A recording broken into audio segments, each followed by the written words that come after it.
Good morning, everybody. Hope you're well. Today I've travelled out probably around 10 miles on the clock of the car. Still half asleep. I decided to do a vlog again, local to the area where I live. So I've got in the car. I've travelled approximately 10 miles. That direction is London. That direction is Birmingham. I am just south of Leighton Buzzard at the moment, and the location I'm at today, you've got to think of a bridge. Now, what bridges could you think of? You could think of London Bridge, you can think of Tower Bridge, you've got obviously Sydney Bridge, the Golden Gate Bridge, the 7th and the 4th Bridge. Now, this bridge is not a bridge that you could go across. Well, you can in a certain form of transport, but the bridge itself is more, you can see it above, you got the tunnel, I could walk through it, and it's notorious, or should I say infamous, because today's location where I'm starting today is, I believe it's called Mentmore Bridge. It's bridge number 127. It's just south of Leighton Buzzard, and it's known as the Great Train Robbers Bridge. I'm trying to think what the dates were. I know it's 1963. I think it was August 10th, no, 8th of August, 1963, probably between the hours of 1 a.m. and 3 a.m. in the morning. Basically, there was a train delivering old money, back in the day, the big old notes. I think there was Irish notes, Scottish notes and English notes, and they were travelling down to be burnt, basically disposed of, because not like the plastic money we got nowadays, it was used a couple of times and pretty much throw away. That was on its way to be incinerated, and a gang, Reynolds gang, is it called the Reynolds gang? Yeah, Reynolds gang. It was Bruce Reynolds. I know that's one of the names I know. Ronnie Biggs. Everyone knows Ronnie Biggs' name. And Phil Collins. No, not Phil Collins. It was Ronald Buster Edwards. Film in 1988. Film Buster. The scene set, it was a guy selling flowers outside Waterloo Station. And went for the history. He was involved with the Great Train Robbery. I believe he fled to Mexico. I know it's one South American country. He fled to Mexico, come back, done his time. Then he went back to, he got a flower store in Waterloo. I believe in the end, I think he committed suicide, unfortunately. But I think the crime itself in today's money is about £60 million.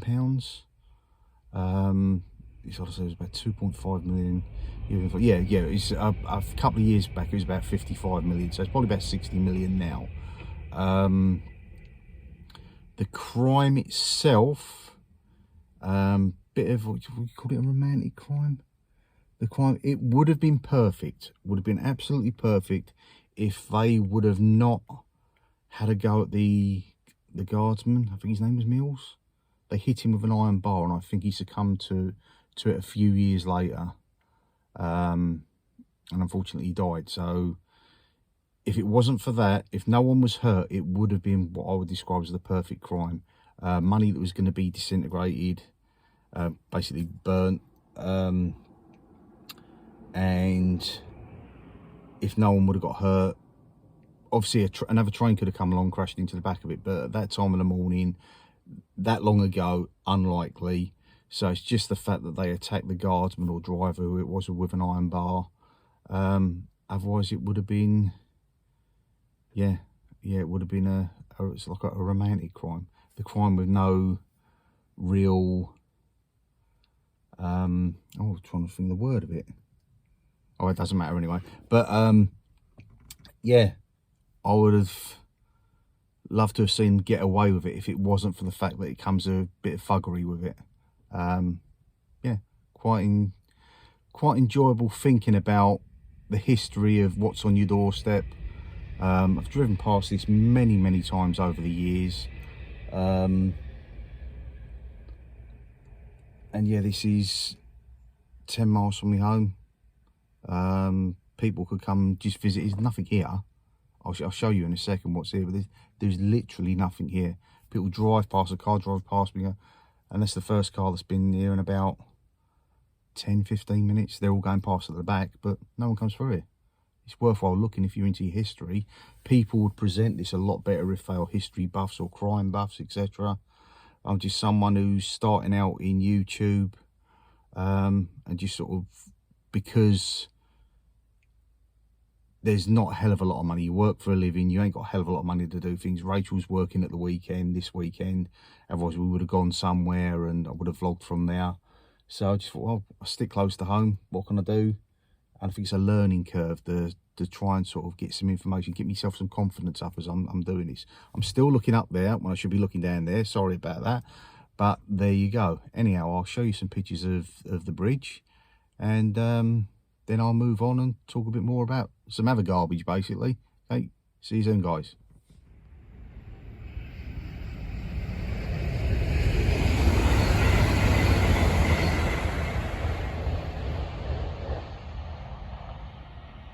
Yeah, this is basically your bridge.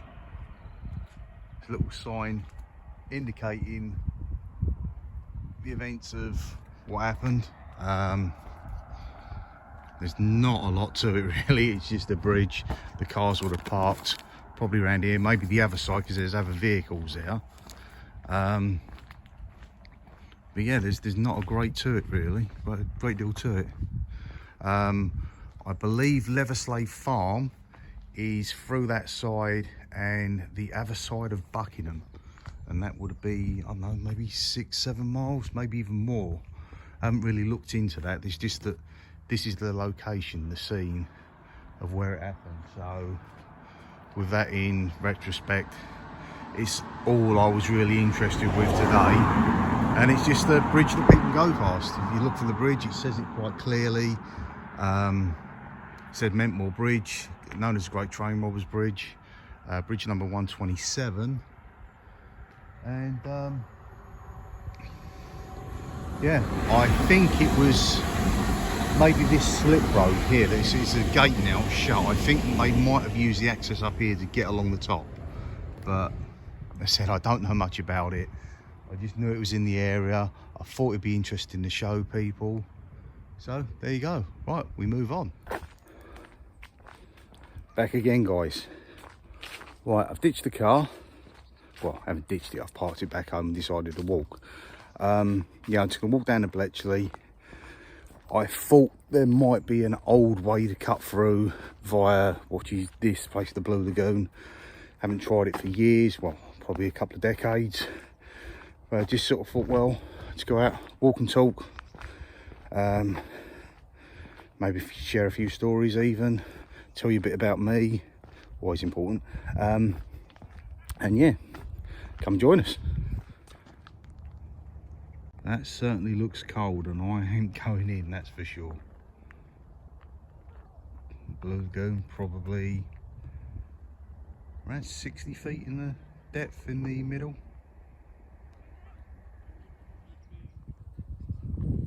Don't be fooled by the possibly Londonish accent. Bletchley for me is, well, not born and bred. I was born mid-Bucks, which is an old hospital. It was in Aylesbury. I was carried sort of in my mum's womb. They moved to Bletchley with London overspill. They were from Balham, Streatham and Brixton. And yeah, my mum took a role with ICI, the company she was with, and moved down to Milton Keynes with them. I suppose I was conceived in Electric Avenue, Brixton. And this has been where I've grown up, in my playground, where I hail from. And yeah, it's so much history around this place for me. Used to bunk off school around here. That's not Seaside, that is a seagull. We've got, because basically you used to have the old clay pits over the back there, London Brick. Used to have a stack of maybe 6 large chimneys. They knocked them down years ago. Now it's turned into a landfill site, and we get the awful smell during the summer of when rotten carcasses of meat come in there and get disposed of and other junk from pretty much London and the surrounding areas. This used to be a beauty spot. I said before, I used to ride my dirt bikes around here. And yeah, I just thought, well, let's go for a walk. Something a little bit different. I've been around here before. I've done a vlog. A couple of weeks ago, I decided to walk around here at night like an idiot. Nearly fell over and arse over tit and broke my neck, but there you go. And there's a lot of kids messing about, but it seems quiet today, even though it is a Saturday. It's quite picturesque. There's running streams. You've got the train track. I'm trying to think what else there is around here. All this stream system down here all filters through. I don't know where it came from, but it runs through. It meets up possibly with the Ouse, and we've got the Grand Union Canal about 3-4 miles from us. Okay, proximity of Bletchley and Milton Keynes. To the west, you would have Buckingham. That goes on to be Oxford after that. You go east, you've got Bedford, and that goes on to be Cambridge. To the north is Northampton, going on to the likes of Birmingham, and then further up north from there. To the south, it's Leighton Buzzard, down towards the mighty Hornets, aka Watford FC, my favourite football team, and then down into London. Bletchley itself is predominantly known for being the home of the code breakers. I believe it's Alan Turing. He invented the Enigma machine. It was like a typewriter, and they had this Bletchley part, a load of outbuildings, and during the Second World War they built this machine, and it deciphered a code that the German forces were using to set out where their troops were going, etc. They broke the code, and it helped win the war.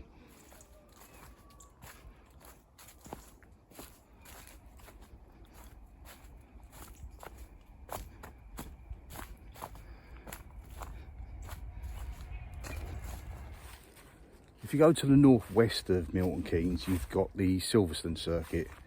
It's home to MotoGP, obviously Lewis Hamilton and the F1 circuit. From there, if you go further north, you've got Towcester, and just between the two, between Silverstone and Towcester, is where Boadicea, that's a weird name, yeah. My sister was actually going to be called Boadicea. Luckily my mum stepped in, but yeah, she was going to be called Boudica. Her tribe was defeated by the Romans. I don't know what it was, AD or whatever, something AD. Is it AD? No, it's BC. AD, BD, before Christ. Oh, whatever it is, probably AD. But yeah, her tribe, not herself, I don't know what happened to her, but her tribe was defeated by the Roman Empire just between Silverstone and Towcester.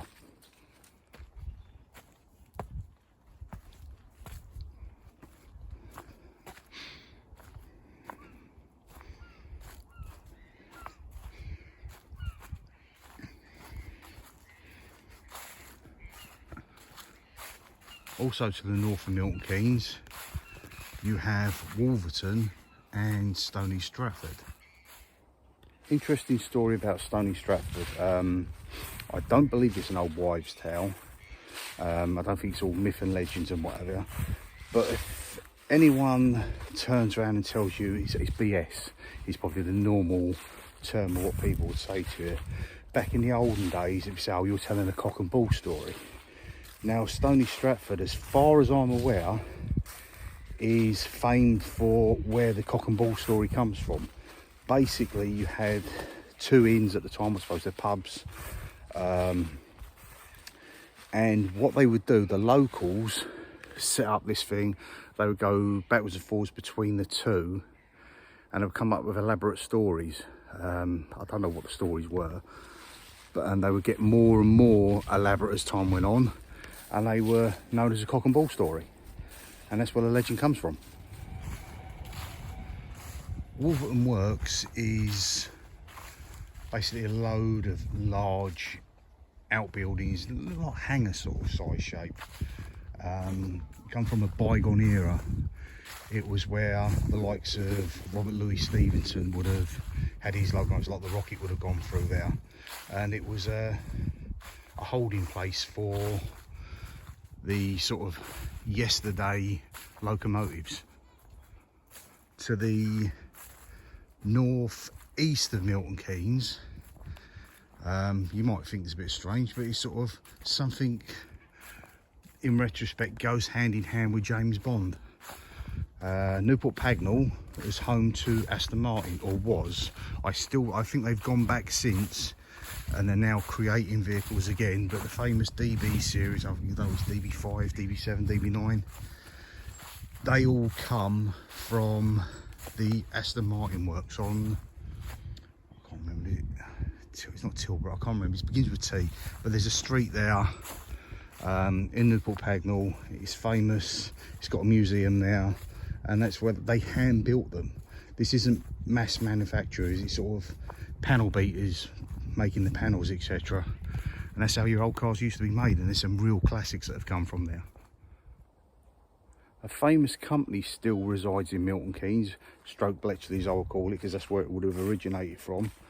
Jim Marshall. If you don't know the name of Jim Marshall, you probably don't know about your rock music history. Basically, Jim Marshall was responsible for the Marshall amps. If you've seen the likes of 70s, 80s, huge, massive rock bands, heavy metal, the amps you'd see on the stage were produced by Jim Marshall products. Now, I worked there for a couple of years, and unfortunately back in 1990 I was blown up there. Back in the day, before the technology was really around with likes of spray guns, etc., we used to paint the inside of the cabinets with like large pots of glue. You put your hand in with a paintbrush, glue the inside of them, and then you put like a fake leathery cover over them. Then they go through to the electrical compartment and they carry on from there. Anyhow, come to the end of the shift that day, there was an accident in the sawmill, so everyone rushed out, helped pick up all the wood. From there we went back and decided to clean off. The only way we could clean off was this stuff called Tetrabond or Treatabond. It was a high solventy, I suppose with me being ADR now, it was a solvent stroke corrosive, and basically you'd put a little bit on a cloth, you'd wipe it, the glue would start to melt slowly, not enough that it would hurt you, then you could go and wash it off, otherwise it was just stuck to your hairs, on your skin, etc.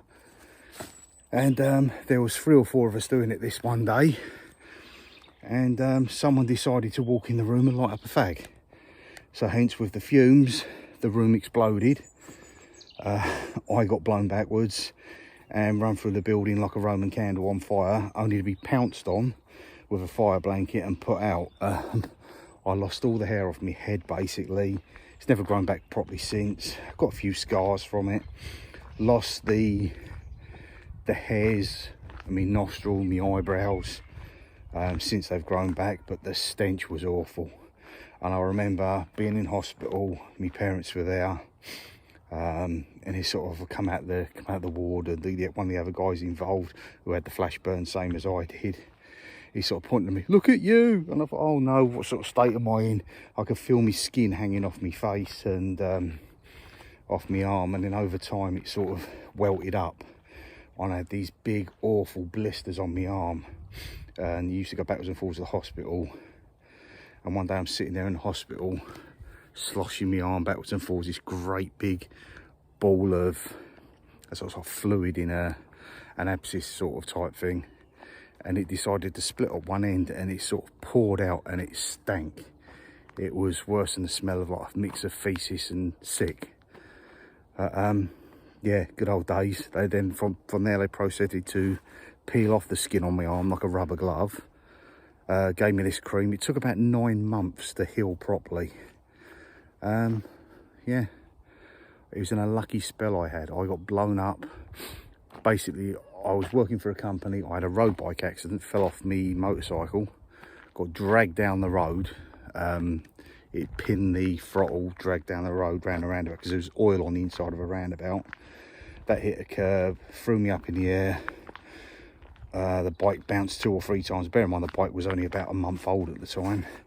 Got up, looked at the bike, sort of going kicking the seat a little bit, sort of fed up that I ruined it, rode it off big time. And motorists had stopped. Say, you all right? You all right? Yeah, I'm fine. The bike's ruined. What about your leg? It was only at that point I looked down at my leg and see my knee sticking out through the skin, and I collapsed in agony on the floor.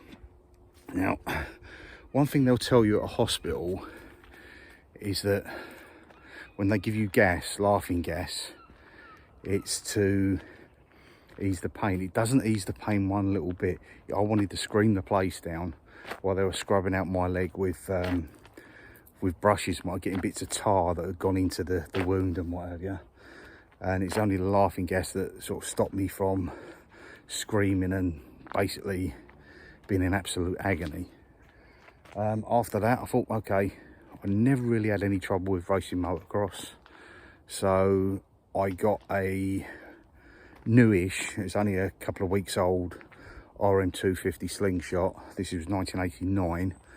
Off at the time, he was an ex-British champion, Greg Hanson. He had dealings with Ford and Ellis motorcycles. They offloaded the bike to me. I went out it, done a good day's first session training with it. Second day I went out and just sort of finishing off. Last couple of laps, there was a big jump. I compressed the suspension, ready to do the jump. Made a big pig's ear of it. The bike looped up about 30 foot. I done spaghetti legs off the back of it because I just couldn't hold it anymore. The bike ended up in a tree and I dropped between 15 and 30 foot onto the balls of my ankle, and woke up the following day in the hospital. I was told I would never walk again, that I broke my back, and from there my parents turned up. During the night I had a couple of people unfortunately pass away on the ward that I was in. So it gave me determined. They gave me the potty because I wanted to go a loo. I picked the potty up, threw it across the room, used the drip to drag myself to the toilet. Nurses and doctors running after to try and stop me, and my parents turned around and said, well, if you can do that, what can you do at home? So they threw me in the back of the truck, got me home. I was bedridden for between 3 and 6 months. And it was basically, my back is now, I used to be over 6 foot, I'm now 5'10". The bottom of my spine is sort of fused into like a tight ball where my vertebra is. And yeah, I don't really have any ill effects as such. Maybe as I get even older, as I'm 50 now, maybe as I get older I might suffer with some arthritis or etc. So that's something great to look forward to. But yeah, I've done that, and then I could say I recovered from that, and then I got blown up at Marshall's. So an interesting period of time while people are out partying between the ages of 18, 21. In that period I was spending time in and out of hospital. All good fun. Okay, football. Milton Keynes as a team, well, stole the team. I am a Watford fan, have been since virtually year dot, when I discovered what football was really about. Like most people, you grow up supporting the team of that era. For me, it would have been Liverpool. Just what everybody used to support them. Then you sort of discover you can't get to teams like that. They're further afield, so you go and look at a local team. Discovering that I had ancestry with Watford Football Club. Me gran used to live in, I think it's Whippingsdale Road, which is just at the back of Watford Football Club. I had family shares handed down to me through the years, and I started going in the early 80s. Still go, not regularly anymore, but to this day still a fan, still support them, still like to see how they're doing. Anyhow, back to Milton Keynes. Milton Keynes has a team. Originally it was Wimbledon, the team that won the 1988 FA Cup final. From there they went into financial troubles over the years, and sort of lost their way. I don't know how it come about, but they were losing fans, they were losing revenue, and like American sports, someone come up with the idea of franchising it and resettling it here in Milton Keynes. Well, it's actually Bletchley, and yeah, I've never followed them. It's an absolutely fantastic stadium, but I have played for them. Yep, God's honest truth. I have put on a kit. I played in front of 8,000 people for MK Dons, even captained them that day. Basically, it's not what it seems. They do a football in the community. It's based on people with disabilities, people, old sods like myself, and they had a walking football team. And I was watching things before, documentaries. There was a documentary on walking football. Graham Taylor of Watford FC, he was involved. He turned around and said he just loved football and he loved the sound of a ball being kicked. And I could relate to that, and a few other people could. And anyhow, guys I knew that supported Watford were going down regularly on a Friday evening, having a kick about, having a laugh, letting off a bit of steam. So I thought, yeah, I'll get involved in that. From there, it grew to the fact that they had a team, and I was asked to be captain of that team. And I can't remember, it was April 2016, I think it was. We all travelled with, well, we travelled in a little minibus to the county ground at Swindon Town, and we had a half-time exhibition game. The Dons had played themselves. They scored just before half-time. Quite funny, actually. Being a large lad, as you can imagine, the home fans, as you're walking down in a kit towards where you're going to kick off, they all turn around and say, "You fat B," basically. So I turned around and applauded them. So basically the whole stand got up and started doing it. And then MK Dons got a penalty just before half-time, scored that. So we're all sort of hunkered up in a corner, hiding out of the way because we didn't want the abuse. Anyway, we went on at half-time, having a kick about to start with. I was spraying these 30-40 yard balls about, sort of, okay, they could have gone anywhere, but luckily they went to feet. And it was time, the whistle went, ready to have a kick off. And the Swindon Town team was good. They'd just beaten Bristol City recently. And the pitch itself, it's hard to explain. The grass was long. It must have been about that long. And it was heavily rollered. I don't know whether, like football pitches, you get different lengths, both width and length of the pitch. Maybe they do the same with grass to suit that particular team. And the ball was spinning up left, right and centre. And I judged that if it was to come off one of the defender's legs, because I was a striker, I could probably get through on goal. And that's exactly what happened. After about 3 or 4 minutes, I'd already had a shot and it skinned the post. And the ball bounced kindly to me, about knee height, and rolled. And it was still sort of that sort of height in front of me. And I gave it everything I got. And it was like a daisy cut, and it just flew towards the goalkeeper. It hit him on the shoulder and the arm. He just couldn't keep it out, back of the net.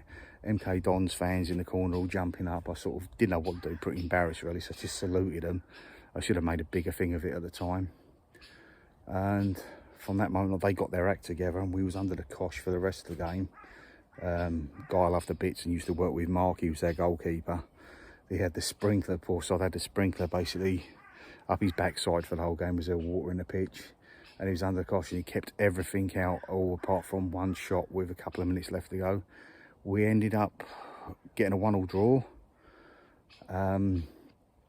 We left the pitch just as the teams come out on the half. We walked off down the side to a standing ovation from 8,000 people. Really, really special. It'll go long in my memory, that's for sure. And from that, I become MK Dons Managers Player of the Year for season 2017 into 2018. And I didn't retain it the following year because things happened, but year after that I got it back 2019 into 2020. Yeah, strange for an old duffer like myself to have a little bit of history of that. It's quite cool.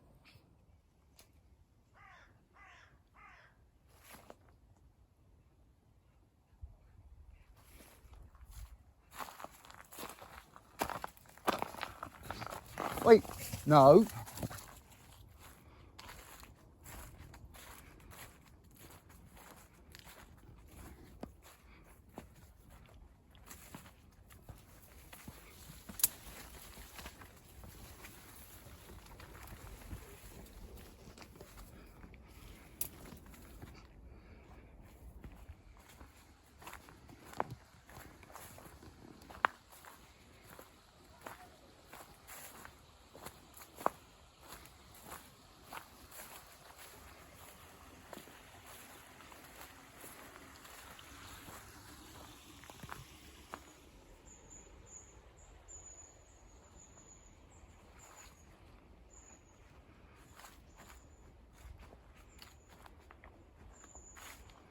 What's in a name? A few people might be wondering why the group is called Rob with Scooby and Scooby. Okay, so I shall tell you the story. Time goes back to year 2000, the millennium. First time I went to Orlando in 1997, castle was a big cake. Couldn't quite relate to Mickey Mouse. Didn't know much about him, to be honest with you. Obviously I knew the Silly Symphonies and Walt's World of Colour, not the original when he rebooted it and it was posted out on Saturday afternoon TV back here in the UK. So when we was out in Florida, I couldn't relate to him. One character I could relate to was Scooby. I remember growing up as a kid, watching all the cartoons and really enjoying them, the spookiness of it, etc. Scooby's come into our life not by accident. At the time I had a sports car. People at that time would have plushies on the back seats or the back window of the car. My car was endorsed with Tasmanian Devil. So I was actually looking for him, but I fell in love with Scooby in the parks.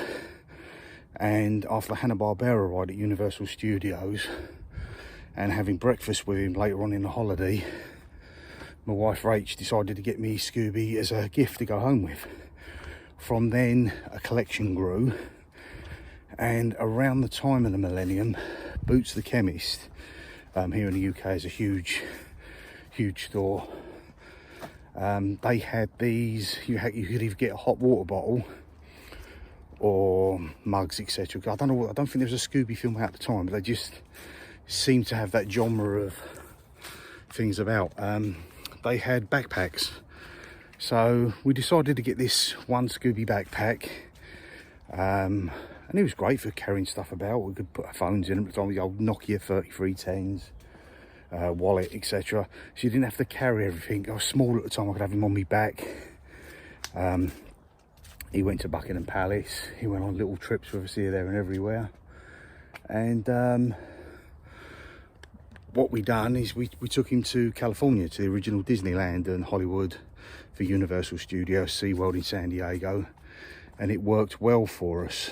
So we decided when we was going back in, what was it, 2001? Yeah, September 2001, we went back, and in between times we'd got another one. So not quite identical, but the vision was that with the parks being absolutely heaving, if I had a Scooby on my back, Rach had a Scooby on her back, you could spot each other, and it worked absolutely perfectly. Now while we was out there in that holiday of 2001 in September, 9/11 happened, and I think the day itself we was at Wet and Wild and we got evacuated, and it was all doom and gloom. And we just went back to sort of downbeating our eye about what had happened during the day. Went back, cuddled the Scoobies in the room while we had a few drinks, etc. And everyone had candles lit. And in the coming days, going out in the parks, something just seemed to materialise, something seemed to grow. You can't say a kindred spirit or whatever because they're basically cuddly toys. But they were there for us, if that makes sense, like a comfort blanket, if that makes sense. Probably does. And from there, we returned with them again. I think there was also a tropical storm that year. We'd travel with them. Each time we go, bad luck would happen to us, but they were always with us from thick and thin. The light of the castle, you could see a reflection in their eyes, and it's like they got a life of their own. And ever since then, they've gone with us, and people can communicate through us and know where we are. If you look in a theme park in America and you see two people, two grown adults with Scoobies on their back, it's generally us. We've actually had people come up to us in Mel's Diner and turn around and say, is that Scooby and Scooby? And they wanted to meet us. That was back in the old IoT days. But yeah, they're very much a big part of who we are. It does seem strange talking about it. It's not embarrassing, not at all. I'm grateful to have them as part of who we are. I carry them everywhere when we go to Florida. They don't do so much around here. Usually if we're doing something, they tend to stay in a room because the society in the UK is not the same as America. America is all embracing who everybody is and what everybody does. So yeah, that's why it's the name Scooby's about, is because it goes from an era of sort of bad times, and they were the comfort blanket for us, and they've gone with us ever since. And people just seem to love them in America. So yeah, that's them. And so it's time to wind another vlog down. Been a good walk, been a good chat. It's not a matter of getting stuff off my chest, it's a matter of all along trying to find your voice, getting more comfortable, so when I get onto other projects, other topics, I can speak longer and longer. So this is more of an experiment as we go. Anyhow, I hope you liked it. If you did, give it a big thumbs up. Please subscribe if you can. Subscribing doesn't cost you a penny. It's this thing called super subscribe. You press that, then it's donating money, and I don't want any of that. Maybe in the long run, if I got big in maybe 3-5 years time, and someone like Chappy Dog Food wants to come along and say, oh, we're going to stick a video on the advert on your post because I've met some sort of criteria, all well and good. But to be honest with you, it doesn't matter. I'm doing this for other reasons, more pleasant reasons. And with that, have a good one, people. Thank you very much for watching. Catch you again real soon. And see you in the Facebook group if you're about, which is the Florida Forum.